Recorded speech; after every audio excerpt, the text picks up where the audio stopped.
Hello YouTubers, Alaska Prepper here. Ladies and gentlemen, last year, almost 2 years ago on October 13th, 2020, I published this video right here. Food shortage simulation predicts 400% increase in food prices by 2030. And now that same article is up again for us to take a look at. Pretty much the same article. However, I believe it's very interesting that just about everything that was talked about in this article here a couple of years ago when it came out, that it has already come to pass. People say that this is just all coincidence, there's nothing to worry about. Well, I'm going to go over this with you really quick. I'm just going to hit on some key points. And it's very important that you go back to this article, which I will leave on a pinned comment below, and do the research for yourself. And also see how many of the things that they talked about here a couple of years ago that was talked about on a simulation back in 2016. Right, ladies and gentlemen, this was 6 years ago that this was talked about on a food shortage simulation where they predicted that the price of food between 2020 and 2030 would increase upwards of 400%. And I'm going to show you some of the similarities that we can see now that's actually happening now that they predicted 6 years ago. Do you honestly think that this whole thing wasn't planned? Well, I'll leave that up to you. You can decide that for yourselves. This 2020 food shortage simulation predicted 400% increase in food prices by 2030. Now, some people may say, well, that's only on average about 30. If it's cumulative, if it's aggregated on top of each other, it's only on average about 25, 30% a year. No, ladies and gentlemen, what this is saying is that by 2030, one loaf of bread is going to cost about $20. That's what this is saying. That's what this is telling you. Do you think that by 2030, your salaries will be able to keep up with food inflation of 400% span in those 10 years? In other words, do you think you're going to be getting a raise of 20, 30% a year for the next 10 years? Because we all know where energy is going, right? We all know where energy is going, and we're definitely not going to be able to keep up with that with our paychecks, with our salaries, pensions, Social Security, whatever it may be. So this is something that you need to listen to. You need to do your own research so that you convince yourself that you need to prepare right now. All right, I'm going to stop ranting and I'm going to go over this right here. Like I said, I'm just going to skip through this. Please come back and read it yourself. I'm going to leave the link of this on a pinned comment. Back in 2015, I was wrong. It was in 2015, so 7 years ago. Back in 2015, 65 people showed up at the World Wildlife Fund's headquarters in Washington, D.C.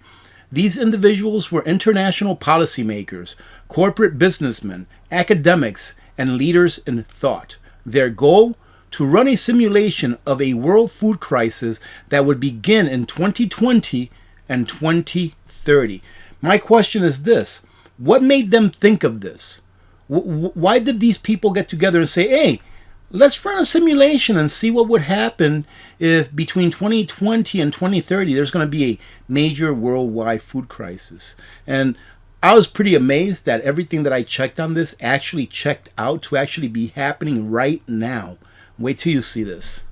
The press release of the event was published on the Big AG Corporation Cargill, their website, and revealed that the food shortage simulation that the decade between 2020 and 2030 would see two major food crises. During this time, prices will rise 400% of the long-term average.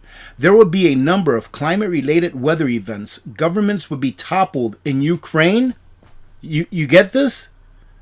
Governments would be toppled in Ukraine and in Pakistan. And for those of you that don't know what's going on in Pakistan right now, I think I reported this on one of my earlier videos last week. In Pakistan, due to weather events, they've lost about 80 to 90% of their entire harvest.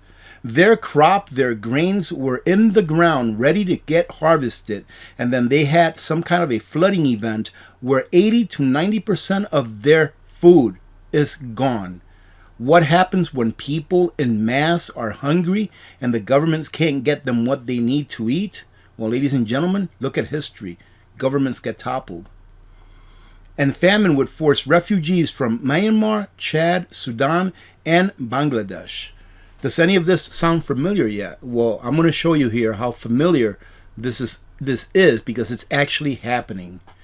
The game took the players from the year 2020 to 2030. As it was projected, the decade brought two major food crises with prices approaching 400% of the long-term average. Now here they're saying that starting in 2020, these countries are going to be in famine. And they're talking about Bangladesh, Myanmar, Chad, and Sudan. Let's take a look and see what we've got. Myanmar. The people of Myanmar face unprecedented crisis in 2022. Why? Hunger. Food security. African famine, the role of sanctions. And if you go all the way down here, it says the government of Chad officially declared a food emergency on June 1st. The head of the ruling Transitional Military Council, Mahatma Idris Deby, called on all nations and international partners to help the people and cited constant deterioration of the food and nutritional situation and growing risk. So here's Chad. They predicted Chad. They predicted Myanmar. I think the other one was Bangladesh and Sudan. Let's take a look at the next one here. South Sudan bracing for worst hunger crisis ever. And these articles are fresh articles. They're within the last month or two or three. So it's not like they're from 2015 or something like that. No, they're fresh articles, ladies and gentlemen. Bangladesh Dispatch. A silent famine is prevailing across Bangladesh as food and commodity prices soar to record highs. Is all of this coincidence? That's what I ask you. Is it all coincidence, ladies and gentlemen? And I think there's something down here that I want to cover as well. Here it is. Stone said he was impressed with the complexity of the game and the second and third order consequences of some of the decisions that were taken. Take the meat tax Europe wanted to impose and think through that. What meat are you going to tax? Does that mean poultry and beef or aquaculture as well? Where do you levy the tax? Where does the money go? And what are the unintended consequences? They've been thinking about this for years. It's like I've said before, there's not much that we can do to stop this. Why? They've obviously gotten away with it for all of this time, and now it's playing out. So ladies and gentlemen, prepare the best that you can, because those people that don't prepare, they are going to suffer at the hands of those same institutions that are going to help them get through this crisis. It is a crisis, ladies and gentlemen, that is man-made on purpose. It was planned. If you don't prepare, you will have yourself to blame when you and your children are hungry. I'll finish it off with this last bit here. The agenda is clear, or there is a clear agenda. The fact is, we know there is an agenda for all of these things. Food shortages, meat tax, global carbon tax.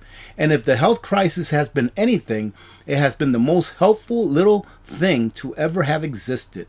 That is, as long as you're a member of the global feudal overlords. He finishes off by saying, do you think the price of food will increase as much as predicted in this simulation? Obviously, ladies and gentlemen, it is showing to be so. Take a look at your grocery basket. How much less are you getting now than what you were getting last year this same time?